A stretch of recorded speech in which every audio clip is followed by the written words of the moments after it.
విపత్తులు, అత్యవసర సమయాల్లో మారుమూల ప్రాంతాలకు మందుల సరఫరా చేయడంలో డ్రోన్ల వినియోగానికి అడుగులు పడుతున్నాయి. గుంటూరు జిల్లా కొల్లిపర మండలంలో ఏపీ ప్రభుత్వం పైలట్ ప్రాజెక్టును చేపట్టిన ప్రక్రియ విజయవంతమైంది.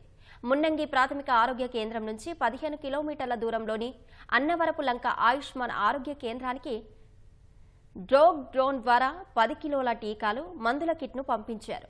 రహదారులు, రేపల్లె కాలువ, కృష్ణానది పరివాహక ప్రాంతాలను దాటి 10 నిమిషాల్లోనే డ్రోన్ లక్ష్యాన్ని చేరుకుంది.